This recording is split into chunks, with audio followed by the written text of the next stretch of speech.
Retornamos al Tribunal de la Tarde. Gracias, muchísimas gracias por permanecer con nosotros. Estamos en nuestra audiencia y hoy nuestro invitado ya está aquí con nosotros, el doctor Trajano Vidal Potentini, profesor, catedrático universitario, abogado y todavía no se le puede decir presidente del Colegio de Abogados de la República Dominicana, donde hay un conflicto ahí que lamentablemente no se ha podido resolver. Doctor, buenas tardes. Por lo menos presidente electo y juramentado del Colegio de Abogados de la República Dominicana. A ustedes de verdad que al país, gracias por esta oportunidad, este espacio, de venir pues a abordar este tema pues necesariamente que afecta tanto, yo diría que ya la institucionalidad de la República Dominicana, porque ha cogido otros niveles, ya se aparta de lo que es ese ámbito natural que conocemos ya como la parte jurídica, ¿verdad? Desde el gremio que agrupa casi 80.000 abogados en esta oportunidad. Bueno, Trajano, quisiera iniciar con una inquietud. De hecho, le estuvimos hablando fuera del aire. Tiene mucho que ver con este tipo de decisión tomada por el Tribunal Superior Electoral, en la cual se alega ¿verdad? Que parte de esos argumentos fueron incluso justificados y trabajados por el propio Trajano Vidal Potentini. Mira, poner un poquitito en contexto. El pasado 2 de diciembre se llevan a cabo las elecciones del Colegio de Abogados de la República Dominicana. Nosotros, a partir de una alianza que hiciéramos dentro del contexto de Alianza RD, en este caso, pues los partidos políticos que nos apoyaron, sobre todo la oposición, a partir de esa alianza, pues nosotros obtuvimos la victoria con unos 600 y tantos votos por encima del partido oficialista.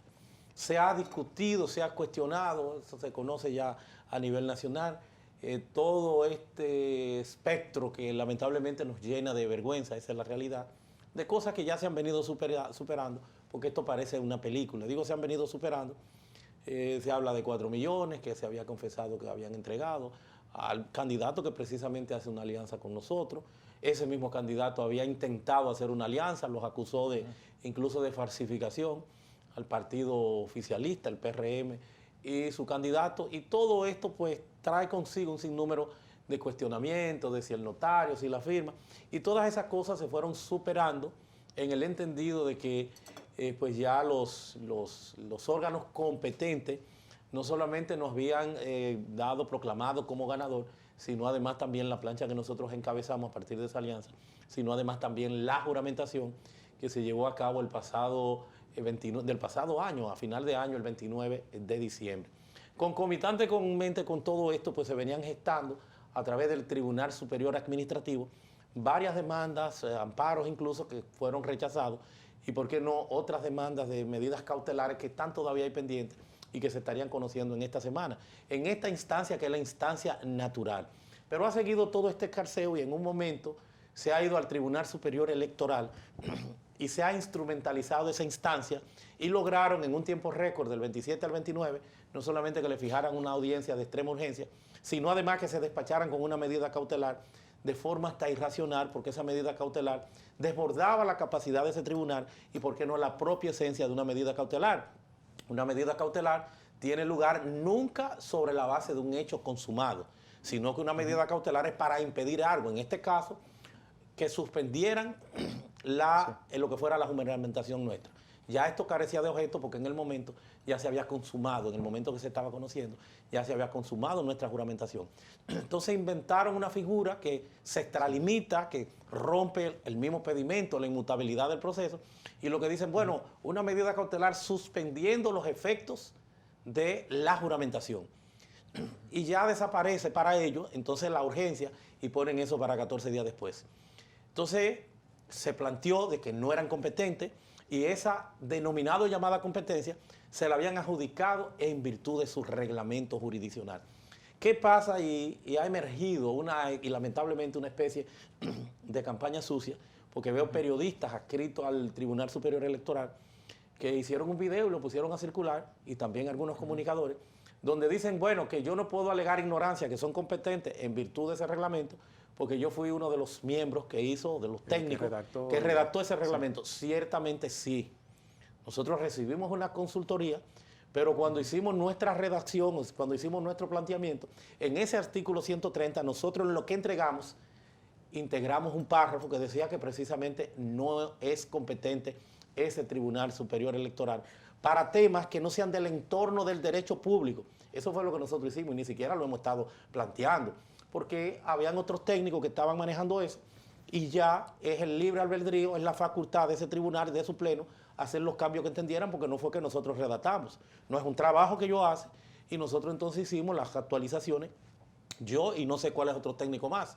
Pero lo cierto es que yo conozco de la materia y como conozco de la materia, en modo alguno haría ese planteamiento, porque no es competente ese tribunal.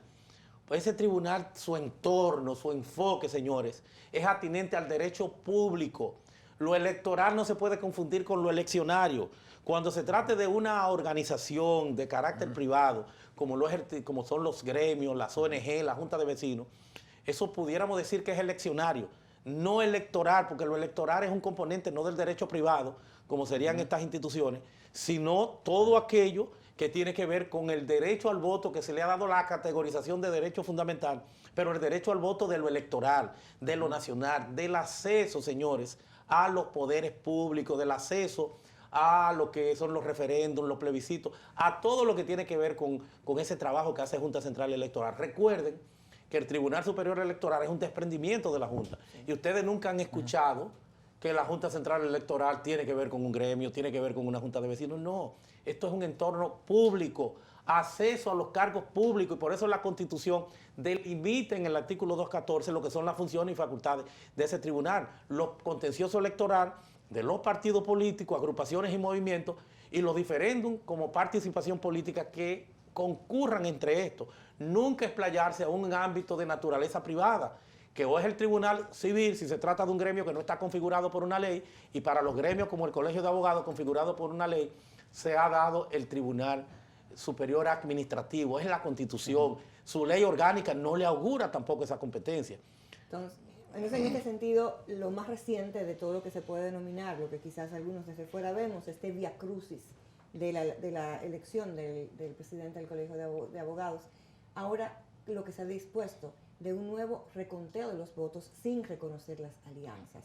En este aspecto, ¿qué tanto pudiera afectar las aspiraciones de Trajano Vidal Potentil? Para nosotros no es un tema de si reconocen, de si cuentan, pueden contar. Eso no, yo no veo ningún problema con ninguno de esos temas. Sin la lo que esto constituye, sin las alianzas. Es que eso no es que eso tendrá que ir al Tribunal Constitucional. Tenemos que llevarlo al Tribunal Constitucional porque ellos no tienen la capacidad. Todavía tuvieran la competencia y por eso es que decimos que es un atentado al Estado de Derecho, no el reconteo, sino la sentencia, señores, el atrevimiento de una sentencia donde se ha explicado, se ha expuesto que es una subversión al orden constitucional, es que tú no eres competente. Es un atentado, señores, al Estado de Derecho en la República Dominicana. Y por eso digo, esto trasciende el propio Colegio de Abogados. Está en juego, señores, lo que es la independencia y la imparcialidad judicial. Es de eso que estamos hablando. Es que no es competente, es manifiestamente incompetente. Es violatorio eso que han hecho a precedentes del Tribunal Constitucional. Porque no fue que lo descubrimos ahora, no es que hay reiterada jurisprudencia y de ellos mismos diciendo que no son competentes.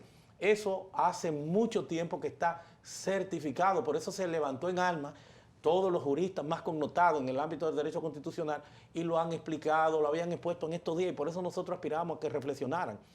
De todas formas, yo que soy institucionalista, como quiera, están revestidos de una capacidad como órgano constitucional de sentencia que tenemos que atacarla por la vía que corresponde. Una demanda en suspensión y una acción, en este caso, de revisión de ese amparo cuando nos den la sentencia debidamente motivada, porque es irrecibible. ¿Qué organismo, más allá de la propia Comisión Electoral, que ya obviamente fijó una posición, quién tiene la facultad de establecer si las alianzas estuvieron fuera de plazo o no, para poder entonces decidir sobre el Tribunal Superior Administrativo, pero no en un amparo, porque el amparo, o sea, en ninguna parte del mundo, que es lo que ha hecho este Tribunal Superior Electoral, aún sin ser competente, en ninguna parte del mundo un amparo tiene la posibilidad, la capacidad, porque no es la vía entonces idónea, tiene la capacidad de determinar de fajarse a verificar el contradictorio, los elementos, las pruebas en un amparo, no tiene ese alcance para la anulación de ninguna resolución. Eso puede hacerlo el Tribunal Superior Administrativo, que es el tribunal competente, pero a partir de un contencioso electoral, que tenga ese espacio, que tenga ese tiempo, nunca en un amparo. Entonces, todas esas cosas se pueden dar, revisar, buscar cualquier mecanismo. No nos oponemos, no tenemos ningún inconveniente. Es el precedente, es la instrumentalización, señores, de esa instancia. Eso es lo grave. El árbitro guardián de la democracia, como se ha autodenominado, que tiene de cara a un mes y 3 días, que es lo que queda para el primer proceso electoral, donde estamos hablando de miles de candidaturas a la hora de dividir los 3 partidos, miles y miles y miles. Son 3.800 candidaturas solamente de distritos municipales, alcaldes, regidores a nivel nacional. Es de eso que estamos hablando. Entonces tú tenías que reservarte para eso, no meterte en eso. Eso le hace daño a la democracia. Entonces nosotros no tenemos, reitero, ningún inconveniente en que cuenten, en que se verifique. De hecho, siempre hemos hecho un llamado, porque hay que pasar ese capítulo, hay que tratar de salvar el gremio de esta gran crisis. Lo que la estamos es profundizando, porque metemos una instancia que no es competente. En el Tribunal Superior Administrativo hay muchos casos que tienen ellos también aperturados. Entonces debieron hacerlo por esa vía. No arrastrar a este tribunal, pese a que todo el mundo se lo expuso, se lo explicó, y se cae de la mata. Eso es el ABC del derecho. Eso no resiste ni siquiera un análisis elemental. Es que es violatorio al precedente del Tribunal Constitucional. No es algo nuevo. No es que no sabíamos. No, es que lo ha dicho y lo ha reiterado el tribunal. Es que eso no tiene que ver en modo alguno. Y por eso nosotros, a la hora de la redacción o de la participación que nos honraron con esas personas, incluso que quiero mucho, como es el caso del presidente Camacho, el mismo juez Fernández, que fueron de los que concretaron o hicieron parte de esta conculcación, de esta crisis institucional en que estarían sumiendo al colegio. Al extremo, señores, que yo hoy vi que la Fuerza del Pueblo trazó como pauta, como línea, de que estos jueces ya, bajo la sospecha, ¿verdad?, de la no parcialidad, de que no son imparciales, de que los recusen, oigan la perturbación, de que los recusen en todos los casos donde esté la Fuerza del Pueblo. Oigan la perturbación que trae esto a un tema que tiene que ver con, no es del colegio, sino este estamento de equilibrio de la democracia, de la estabilidad de la democracia, este árbitro, cómo empieza a verse cuestionado, a que esto te tenga que verificar todos los días. Donde quiera que esté la Fuerza del Pueblo, esos jueces van a ser recusados. Una vez llevado el caso al Tribunal Constitucional, ¿más o menos qué tiempo podría tomar para una decisión, tomando en cuenta, ¿verdad?, nuevos jueces y el cúmulo de trabajo que tiene este organismo? No sería tanto el cúmulo de trabajo. Okay. Ellos pueden priorizar, ni tienen ese tanto cúmulo de trabajo. Ellos pueden priorizar y pueden, y lo han hecho en otros casos, pueden incluso la parte de la suspensión, que no se son muy dados a medidas cautelares, a suspensiones previo al conocimiento. Entonces ellos lo pueden declarar de urgencia, y estamos hablando de sus propios precedentes. Desde luego, el Tribunal Constitucional, la justicia constitucional, que en teoría debe tener una celeridad importante, y que después de haber instruido un caso, por ejemplo, para la acción de constitucionalidad, son 4 meses, para los amparos deberían ser 2 meses, 3 meses, para las decisiones jurisdiccionales también 1, 2, 3 meses, y para el conflicto de competencia 1 mes, 2 meses, y para el conocimiento de la verificación de un tratado, de verdad, del control previo a los tratados, 30 días. Sí. Pero esto en el fondo le es difícil porque son 13 jueces y estamos hablando de precedentes vinculantes que tiene por lo menos que tener 9 jueces a favor. Entonces hay toda una mecánica de esos jueces que cada uno tiene que trabajar, opinar, y eso dura más tiempo del previsto. Esa es la realidad. Aquellos que no sean abogados ni están inmersos en el mundo jurídico, pudieran preguntarse cuáles intereses pudieran estar detrás, cuáles sectores de este proceso. Mira, yo lo que le he hecho es el llamado a los políticos, porque esto ya no es una sentencia jurídica, es una sentencia política. Los políticos que se expresen sobre el particular, y yo creo que ya, y espero que lo haga también el Partido de la Liberación Dominicana, que también ha sido contestatario, porque es de los perjudicados como parte de esta alianza que encarnó nuestras posibilidades. Yo prefiero no especular, pero definitivamente no vamos a ser ingenuos. Tienen que haber intereses al más alto nivel para mover la voluntad y para meter este tribunal en el tamaño lío que lo han metido, al más alto nivel. Eso nosotros no tenemos dudas. En principio es un candidato que es consultor jurídico, el del oficialismo de Agricultura, pero parecería, en las informaciones que tengo, que esta gente de Agricultura no están en eso ya, y que parecería que no ha estado tampoco el ministro, sino que son otros que rodean esta parte, amén de que pudieran desde ahí pues darle un apoyo, pero no son de los que están con profundidad en todos estos temas, aun cuando su consultor jurídico es el destinatario final de lo que eventualmente pudiera ser el colegio. Yo prefiero no especular, pero sí estamos hablando del más alto nivel para lograr una decisión de esta naturaleza, y lo que esperamos es que pueda fluir la reflexión, que no dañemos nuestra democracia, que pensemos en el gremio, no que se nos dé una decisión. Yo no tengo inconveniente en que se verifique, en que se haga el levantamiento, en que se abran las valijas que no pudieron abrirse, porque todo este conteo fue en función de las actas que tuvo cada uno en sus manos, porque ni siquiera ellos permitieron eso. O sea, la hegemonía, el avasallamiento, la presión a que estamos y hemos estado sometidos todo el tiempo no ha sido fácil. Los votos no se pudieron ni siquiera contabilizar ahí en el momento, sino con las actas, porque secuestraron en principio la comisión electoral. Tuvo que rescatarlo a la policía. Después de eso partieron uno de la comisión electoral y penetraron al lugar. Después militarizaron con las fuerzas policiales todo el cosa que apenas se logró rescatar con un amparo hace algunos días. Esa es la realidad, esa es la precariedad que hay. Actualmente, ¿cuál es la situación del Colegio de Abogados? Está al frente el presidente, el doctor Surún. ¿Hay alguien del equipo tuyo que esté fiscalizando los manejos de los fondos? No, porque es que no nos toca. Es que en el momento tienen suspendido los efectos y esta sentencia manda entonces a hacer un reconteo de los votos. O sea que estamos hablando que aun cuando no estemos de acuerdo con la sentencia, cuando sabemos que es una sentencia manifiestamente inconstitucional, porque lo hacen sin competencia, porque lo hacen imbuidos, señores, de una capacidad que en modo alguno la tienen. Por eso digo, los magistrados del Tribunal en lo absoluto son gente diestra que tienen de mucho conocimiento, de una vida dilatada en los tribunales, con maestría también en Derecho Constitucional. No, estamos hablando de personas capacitadas en la parte del reglamento que se les puso, se les explicó, se les reiteró, y como quiera, por eso digo que son fuerzas más allá de ellos mismos, y por eso lamentamos, porque sabrá Dios en la presión que se habrán visto. Entonces el Colegio de Abogados, como todo, tiene una continuidad. Si por la vía que se corresponde no hay nadie que pueda ir a asumir válidamente por la crisis que hay, bueno, se queda el presidente actual y la directiva de esa presidencia, que son los que están vigentes, porque no se ha podido dar el tránsito que se corresponde institucionalmente para resustituirlo. Entonces yo no puedo tener porque ya estamos bajo el cuestionamiento de una sentencia que, al margen de lo que entendamos, la vía que nos corresponde es la vía jurisdiccional, que ha causado una crisis institucional sin precedentes, porque no solamente es mi presidencia, también la presidencia de las seccionales del colegio a nivel nacional, porque también lo afectan sin que se le pusiera en causa y sin participar en todo esto, porque estaban sustentados también en la misma alianza. Entonces tendrán eso que recurrir, una tercería. Habrá que ver qué es lo que va a pasar con esta desbordante crisis institucional que se ha generado y que lamentablemente mina la credibilidad del guardián de la democracia, pese a que es conocido, hartamente conocido, que este tribunal no tiene que ver con nada de esto.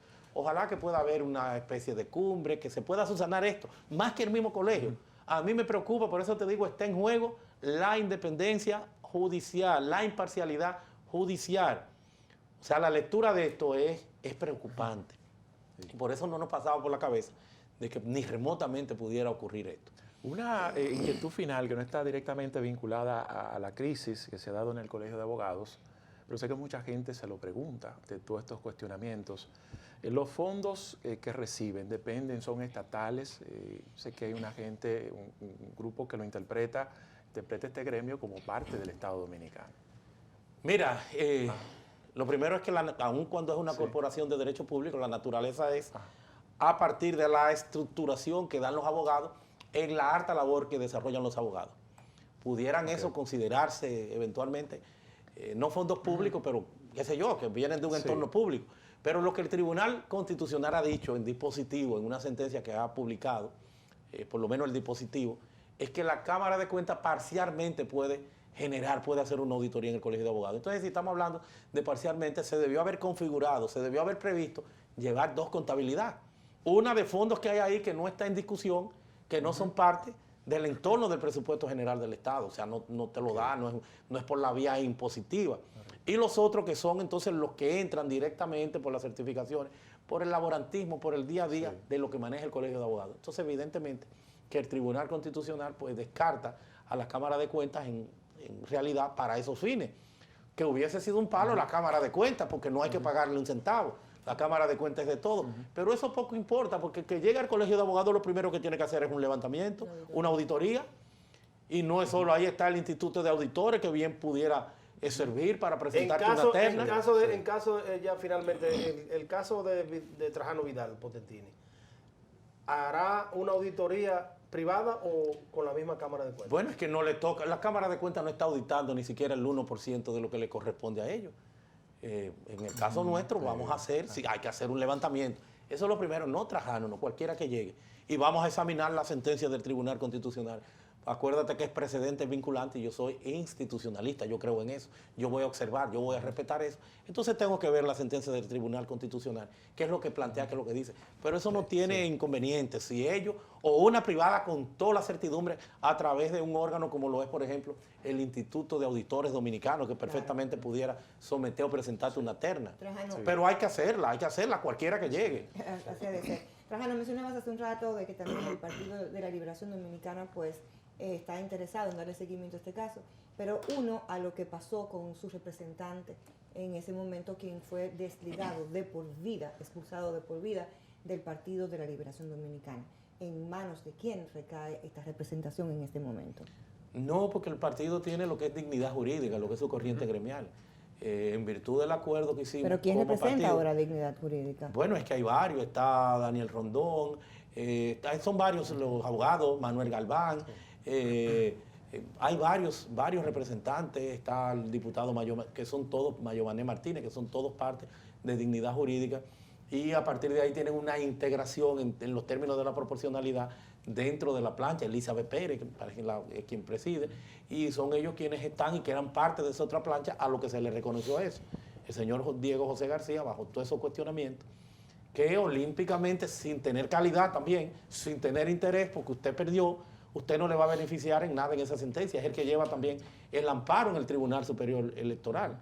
O sea, son tantas las incongruencias. Él es que movió la acción. Claro que sí, es un amparo que cero. O sea, que no fueron las partes directamente afectadas. Sino pero como dicen los investigadores, ¿qué es lo que hace un investigador en Estados Unidos donde se... Diego hizo un baile en todas las fiestas. ¿Qué es lo que dicen los investigadores? Que tú sigues el dinero para ver dónde es que está el beneficio. En este caso, tú sigues quién es la persona beneficiada con esta instancia y quién la está celebrando. Bueno, ¿quién? El candidato oficialista. Trajano, gracias por estar con nosotros, ¿verdad? Dedicarnos parte de este tiempo a discutir y escuchar hacer tu visión acerca de este conflicto que se ha generado ante estas elecciones y esperamos una decisión lo más pronto posible de esto mismo. Bueno, hemos llegado al final de la entrega de hoy del espacio del Tribunal de la Tarde. Como siempre, agradecidos por la amabilidad de su sintonía. Nos vemos mañana, aquí de costumbre, de 5 a 6 por Telefuturo, Canal 23.